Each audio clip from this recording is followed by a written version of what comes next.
sais, c'est fou, mais 9 profs de yoga sur 10 n'arrivent pas à vivre et ne vivent pas correctement de leur activité. Pourtant, ils ont entre guillemets tout pour réussir. C'est-à-dire qu'ils se sont formés à devenir profs de yoga, ils ont des compétences, ils aident leurs élèves et ils adorent aider leurs élèves, mais pourtant, ils n'avancent pas plus que ça. Mais en réalité, le vrai problème, ce n'est pas le contenu de leurs cours ou quoi. Le vrai problème, c'est le système qu'ils ont en place. Du coup, est-ce qu'aujourd'hui, tu fais partie des profs de yoga qui galèrent à vivre pleinement de leur activité et est-ce que tu souhaites rester là-dedans ou est-ce que tu souhaites mettre le système en place qui va te permettre, toi aussi, peu importe ce que tu as à transmettre autour du yoga, à vivre correctement de ta passion. Si tu as envie de correctement vivre de ta passion et ça sur le long terme, alors reste bien jusqu'au bout de cette vidéo parce que je vais exactement te dévoiler le plan que tu vas pouvoir mettre en place dès la fin de cette vidéo. Alors, quand je parle avec la majorité des profs de yoga, ils me disent la chose suivante.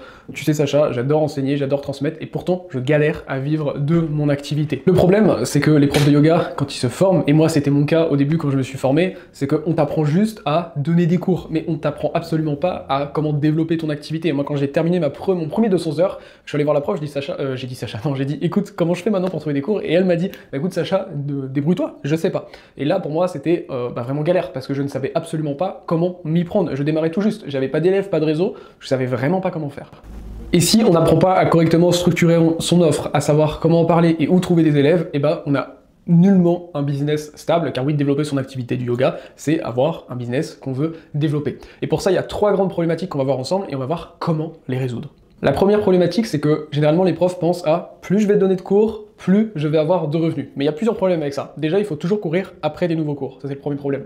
Le deuxième problème avec ça, c'est qu'on dépend des studios ou des associations ou des élèves, etc. avec qui on travaille. Ce qui fait qu'on n'est jamais pleinement maître de son temps. Il faut toujours courir à gauche à droite. Il faut espérer des fois choper des remplacements, etc. Et à tout moment, on l'a vu par exemple avec certaines crises sanitaires ou autres, à tout moment, tout peut s'arrêter. Et puis un studio peut décider de vous mettre dehors, etc. Et du coup, vous n'êtes pas du tout patron de votre propre activité et finalement, vous êtes un esclave vis-à-vis des studios et de vos propres élèves. Et de plus, si vous arrivez à accumuler les heures de cours, au-delà de la problématique de ne pas être maître de ça, c'est que surtout vous allez vous épuiser. Moi à une époque, j'ai commencé à donner 15-20 cours, parfois même plus par semaine, et j'étais complètement KO. J'arrivais même plus à pratiquer pour moi-même, j'avais juste plus d'énergie, donc je ne pouvais même plus en fait progresser tout simplement dans mon activité, de ma pratique, tout simplement du yoga, et ça devient désastreux parce qu'à la base on le fait déjà pour soi, pour se sentir bien, et finalement on n'est même plus un exemple vis-à-vis des élèves qu'on veut aider. Le deuxième problème, c'est de n'avoir aucune stratégie de positionnement. Aujourd'hui, il existe des centaines de profs, des milliers de profs de yoga, mais surtout quand je disais des centaines, c'est qu'il y en a des centaines peut-être dans votre région, parfois même dans votre ville, en fonction de là où vous habitez, et ça crée une énorme concurrence. Ce qui veut dire qu'aujourd'hui, si vous savez juste, par exemple, enseigner du yoga vinyasa, vous êtes en concurrence avec tous ceux qui font du yoga vinyasa. Si vous mettez à dire, ok, j'enseigne le vinyasa, mais je me suis aussi formé au yin, et puis je me suis formé au hatha, et puis je me suis aussi formé à la naturopathie peut-être, et tout ce genre de choses. Finalement, vous êtes en train de faire une liste de tout ce que vous savez faire, mais une liste, ça donne pas envie. Imaginez un médecin. Qu'est-ce que vous préférez faire entre, si vous avez un problème au cœur, entre aller voir quelqu'un qui est cardiologue, qui fait que de la cardiologie, etc., ou est-ce que vous voulez aller voir quelqu'un où il y a écrit cardiologue, virgule, cancérologue, virgule, médecin généraliste? Non, ça n'a aucun sens. Donc il faut absolument vous démarquer et vous spécialiser. Et en parlant à tout le monde, vous ne parlez à personne. Il faut absolument que votre élève idéal, en fait, il puisse se dire en 3 secondes « Ah, c'est exactement pour moi, là, ce dont il parle. » Et faire du yoga pour tous, etc., ça ne parle littéralement à personne. Alors que si vous, par exemple, vous créez un accompagnement spécialement, un accompagnement autour du yoga, spécialement pour, je sais pas, les mamans stressées et débordées qui sont en manque d'énergie, en gros stress et en grosse fatigue, et qui, grâce au yoga, vous allez pouvoir les aider à regagner en énergie, à baisser leur stress, etc., là, ça va tout de suite parler à ces mamans-là. Et c'est ça qu'il faut faire. Et enfin, la troisième cause, c'est tout simplement d'avoir aucun système d'acquisition en continu. Un système d'acquisition, c'est qu'est-ce que vous avez en place pour que tous les jours, il y ait des nouvelles personnes qui puissent vous découvrir. Ça, c'est vraiment un point extrêmement fondamental. Et quand je discute avec des profs de yoga qui, au quotidien, veulent qu'on les aide à développer leur activité, systématiquement, ils n'ont pas de réponse. Ils espèrent juste que grâce au bouche à oreille, ça va marcher, ou qu'un jour, un de leurs posts sur Instagram marche. Ça ne fonctionne pas. Il faut un vrai système d'acquisition pour que tous les jours, il y ait des nouvelles personnes qui puissent arriver et qui puissent vous découvrir. Ça marche notamment, par exemple, avec la publicité, où peu importe votre nombre d'abonnés, peu importe votre réputation ou quoi que ce soit, il suffit d'investir en publicité. Attention, bien investir en publicité, ça ne veut pas dire cliquer sur booster une publication Instagram Instagram, ça veut dire faire de la pub bien, de manière structurée. Et bien, de cette manière, vous allez pouvoir développer votre activité, puisqu'au quotidien, il y a des personnes qui vont pouvoir venir vers vous. Évidemment, pour ça, il faut maîtriser tout ce qui est publicité, ciblage, etc.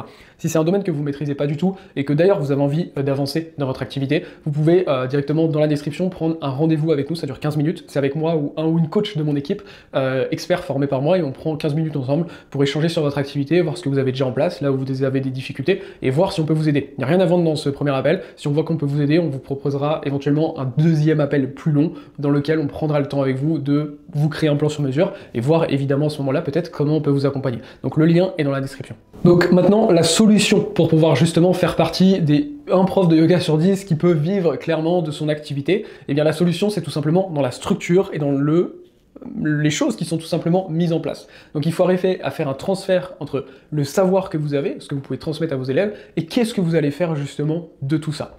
La chose à faire, c'est qu'il faut savoir qui vous voulez aider, comment vous voulez aider justement ces différentes personnes.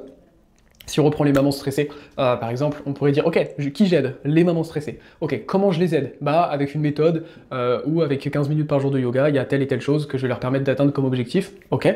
Et le dernier point, c'est comment j'attire ces personnes, par exemple avec un système de pub où tous les jours, il y a des mamans qui vont voir mes vidéos et qui vont pouvoir être attirées vers moi. Donc si toi aussi tu veux pleinement vivre de ton activité, je t'invite à t'abonner à cette chaîne YouTube et à mettre un like, puisque plusieurs fois par mois, on sort des vidéos gratuites comme ça, dans lesquelles on explique comment développer son activité, plein de choses, que ce soit sur le mindset, sur des choses plus techniques sur les réseaux sociaux. Donc pour ne pas louper les prochaines vidéos, abonne-toi et mets une petite cloche pour ne pas louper les notifications. Et si tu as d'autres questions, d'autres sujets que tu voudrais que je traite, n'hésite pas à les mettre dans les commentaires.